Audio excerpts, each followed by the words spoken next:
Well, hello, Randy. How are you? Very good, thanks, Shao. Nice to be here. Wonderful. Well, why don't you introduce yourself? I'm Randy Smith, and I started with Marushka in about 1975, and I've been around there ever since. I didn't know what else to do. Nobody would hire me, so I had to keep working there. It's not a bad gig. Yeah, no, it's been fun. And I've been lucky enough to be with Marushka for like maybe 6 months now. Yeah. I do the social media. And you're doing a great job, and I appreciate it. Well, thank And, you. I appreciate it's a lot of it. things that I would never do. So. Yeah, it's a bridge. This is good. Yeah, you're the communicator. Yes, for all the great things that Randy has to communicate, and so it works out well. Yeah. So first we'll ask, how did your journey with Marushka start? You kind of said the year. Well, I started then, and I started out my journey with Marushka in a car, actually.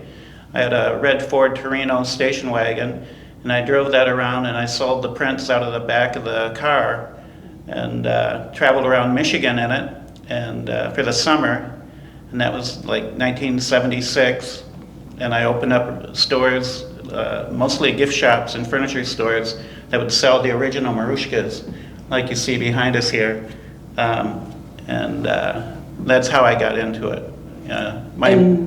My first account was in Petoskey, a retail store called the Mole Hole. Is it still there?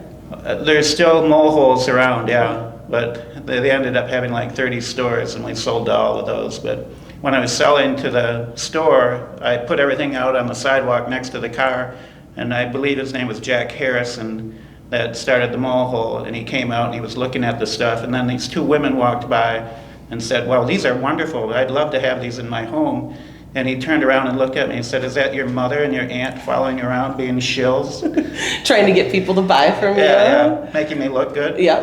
And so anyway, that's how I got into it.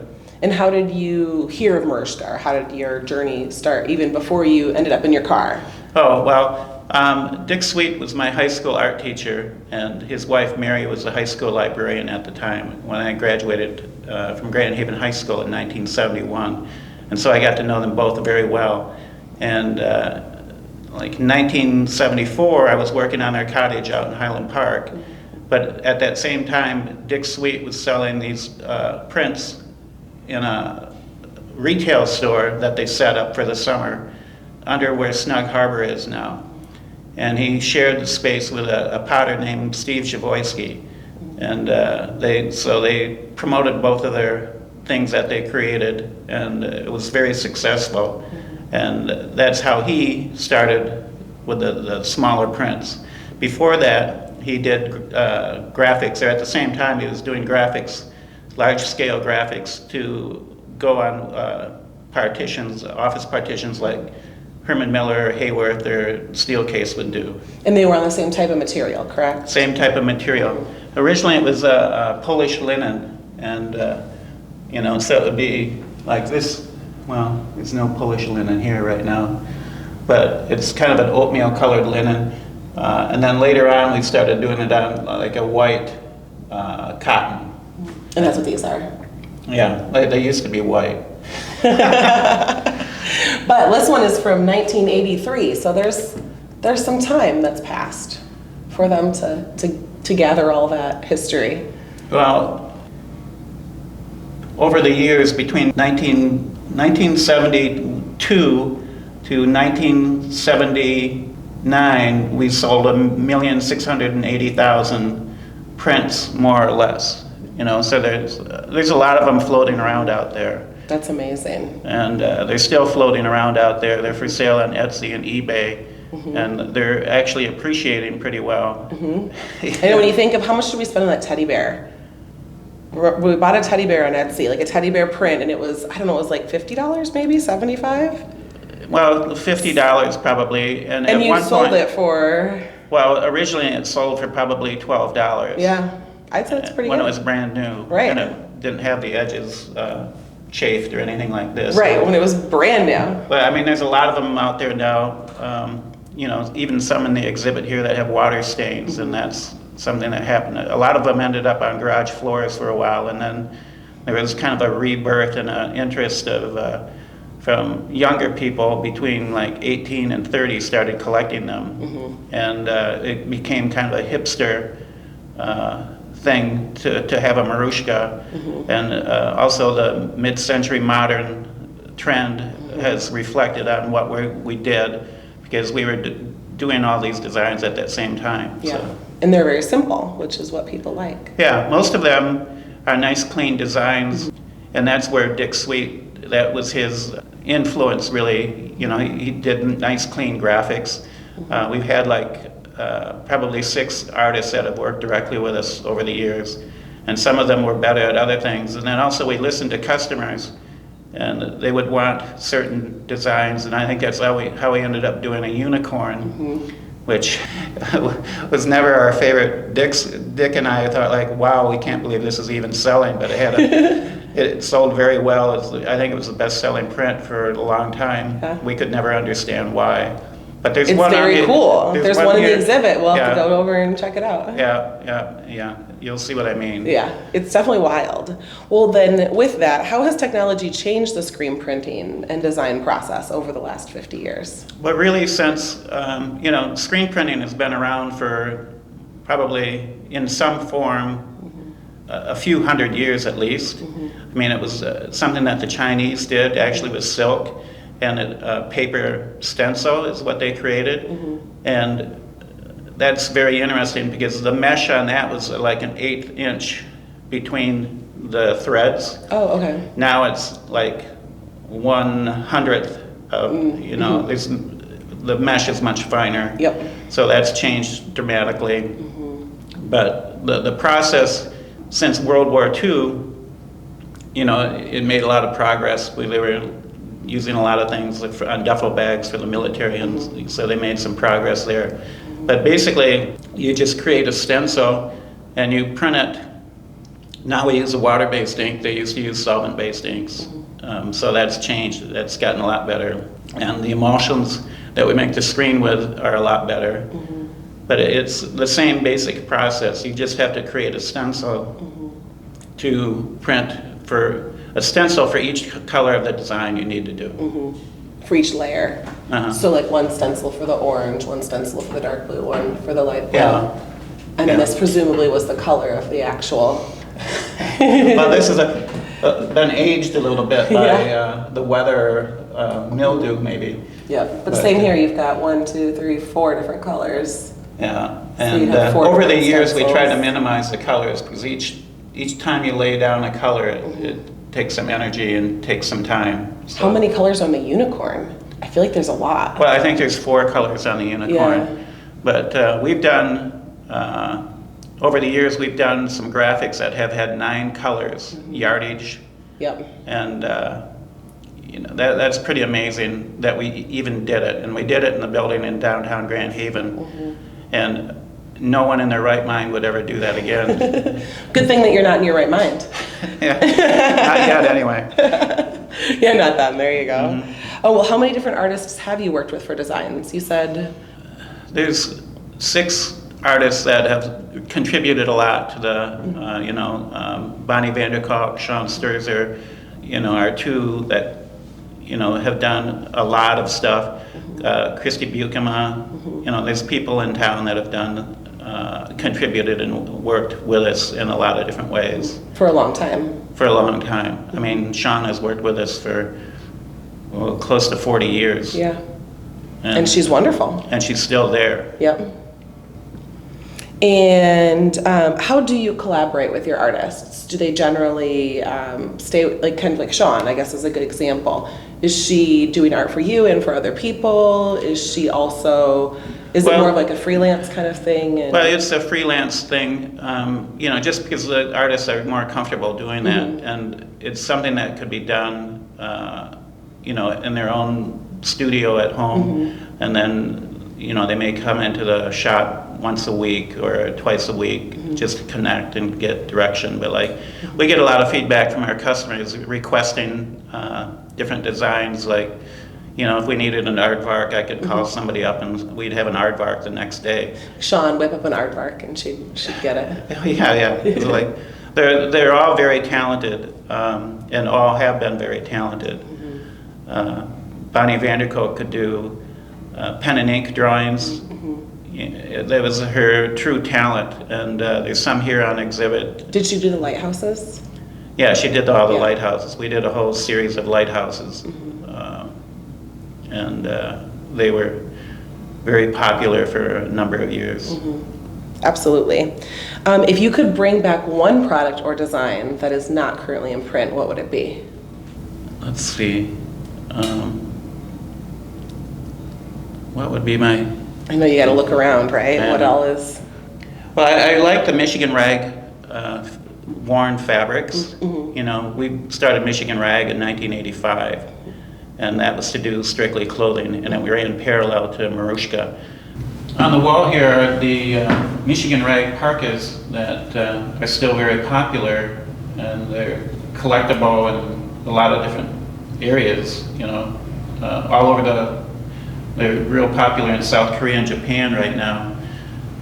Also, you see them on the streets in Grand Haven, and they're around because they were really well made. They were hand printed in our shop and then sewn in Manistee. But we call them bulletproof because you see them, you know, they belong to somebody's grandmother, and now the kids are wearing them, the grandkids are wearing them. And so it's very interesting. This design was called Carmen, I guess because of Carmen Miranda, but this was the original design. It was a paper cut and watercolor on paper, and so you can kind of see how this is translated into screen printing and clothing. Here are the lighthouses. We've done lighthouses for every part of the USA. You know, these are the lighthouses of the Midwest, but we did every region. I don't know how many lighthouses there were in total. This is called Sanibel. But it's like different styles. We did parkas with snaps, buttons, you know. There's a lot of detail in them. And they were a lot of work, but it's kind of nice to see them still around town and around the country. Yep. The other thing that we did with that is we made blue jeans, or the equivalent of blue jeans, and they were sewn. We would print the fabric, and then we would ship it down to a company in Texas, and they would make them. There's examples of those here. These are interesting. These were hand printed in our shop, and then we had to ship this down to Texas to have them made into jeans. Hang on there, lady. Then Todd from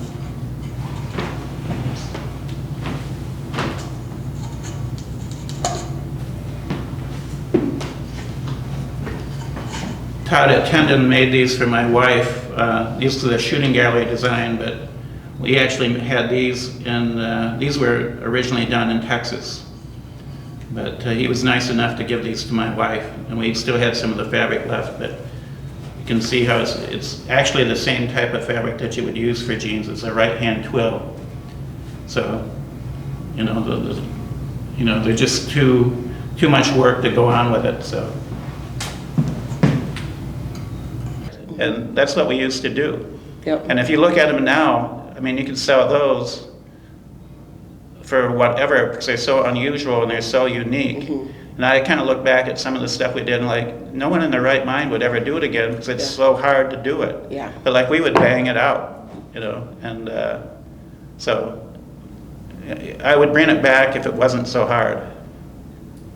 You need to have another you to like operate that whole part of the company. Yeah, but which print? So you like all of the Michigan Rag clothing, obviously, like the parkas and the pants. So do you have a favorite print on those? Well, the shooting gallery over here. Yeah, I would bring this back. It's pretty great. And you still have some of this fabric, right? Yeah, we have some of the fabric, and this is actually, there's a picture of a rapper at, I believe, the Academy Awards on the red carpet wearing one of these shooting gallery parkas. And, you know, he's how old do you think he is? Oh, gosh. 24, yeah, maybe? I'd say early 20s probably. Yeah, early 20s. And like, you know, the old parkas have been very popular with the younger people just because they're kind of tongue-in-cheek. Yeah. And then we did this weird vest. But actually, I've seen men wearing these online on Etsy, and they're all kind of hipster-looking guys. Skinny, tall. Yeah. And this is a wrap skirt that we never made too many of. What was your favorite experiment over the years? Well, we did these paper posters. So this is the canvas equivalent, and this is the paper poster equivalent. About 1984, 85. Well, we did these for about 3 years, and the reason we did the posters is the interest in the stretch fabric prints was, I guess you would say, it was waning, would be a way to explain it. So we wanted to create something new, and paper posters were becoming popular with the museum names on them. And basically, they're just cheap paper posters with a museum name, and people. Or like around here, Tulip Time did them. I remember it was like they'd always have a new one every year. And then there's a southwestern artist that did a lot of posters, and you know, so that was trending. So we thought we would do paper posters, but ours were actually serigraphs. They were hand screened on it's called a one-arm squeegee. So there's like really beautiful art, and the registration was tight. You can see how tight it is here. But oddly enough, nobody wanted them. Nobody bought them. We tried to sell them for, at one point when we opened up the store in downtown Grand Haven, we were trying to sell them for $5. And now I think that people would buy them for $5 or more. Yeah, and we still have like a stack this tall of these, but they are truly works of art, and they age well as long as you put them in a frame. You know, you aren't just shuffling the paper around. Yeah. But it's a serigraph. And you did how many different prints do you think in serigraphs? Probably 30 different designs. Yeah. But you know, this is something that, you know, if you look back at it now, this is like real art. You know, I mean, not to discount the rest. yeah, but it's museum quality. Well, I think that this has shown that it's all museum quality, even the stained ones. Oh yeah, exactly. We're in a museum. We're in a museum. Holy cow. So how have you talked about Dick and how Dick started the company, and you worked with Dick until he retired in what year? I don't remember the exact year, but it was have a rough time with dates exactly. That's okay. Well, whenever he retired, so then how have you influenced the company as the sole owner? Well, I was never the best artist, but I thought I was always a good critic. You know, because I was surrounded people that were very talented, but my contribution would be to kind of filter it out, because I was a sales manager for a long time, and I would get feedback from the customers, and they would talk to me about, you know, what they wanted, or, you know, what they liked, and, you know, oddly enough, a lot of them liked a unicorn, but but I didn't filter that out. No. But that's what I contributed, is like a critic, I guess. Yeah, helped guide what was kind of in and what was going to be made into there's a lot of different themes that we did. I mean, we went through different phases with the clothing and the prints, and you know, we did all the lighthouses. We did all the lighthouses in the USA, actually. We have pen and ink drawings of all the lighthouses. And at some point, we'll bring that back. Yeah. Because there's interest in that again. Those would be cool posters. Yeah. But the thing about the company, it's always constantly evolving. You know, in the beginning, when Dick was doing the big graphics for the partition companies, this is an example of a graphic, and I believe Dick did this design. A few different people did the design work back then also.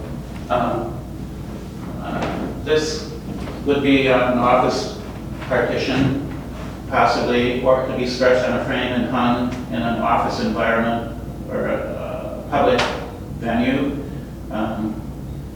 just like this. And it was also available in like maybe 3 different colorways. It could be in like the earth tones like this, which we sold a whole lot of the rust brown and black things over the years. And so that was a very popular color to use. And then in here, you get more of the rust. This is called Eldon to the left here. And this is Orion. And then there's another one to the right here, but they were all used for public buildings. And these are the things that we would sell at Neocon. There's a contract furniture show in Chicago called Neocon. And Dick and I went down there, and we had fabrics in like 4 different showrooms. But, it was beautiful, and they looked great, and they made the panels look good, or even the wall hangings look good. But there was never enough volume in it. They would buy one piece to accentuate like a panel or a few panels, and then do plain like the rest, kind of a thing. Yeah. But it made the showrooms look good, and we were very proud that we're in this showroom, we're in this showroom, we're in this showroom. We did. There's a local company called Structural Concepts that used to do wall partitions for offices, and we were in their showroom at that same time. Yeah, which is cool. And you said, was there somewhere in New York too? We did graphics, and it was Dick's design. It was called Macro. It was a floral design, a one-color design, kind of clean, simple, like his style was. And we did the graphics for the lunchroom in the City Court building, which is a skyscraper with a shed roof that you see on the skyline in New York quite a bit. And the history of that building was, it was built around a church. So at the base of it was supported at 3 points, not at 4 points. There was a corner kind of cut out of it to preserve the church.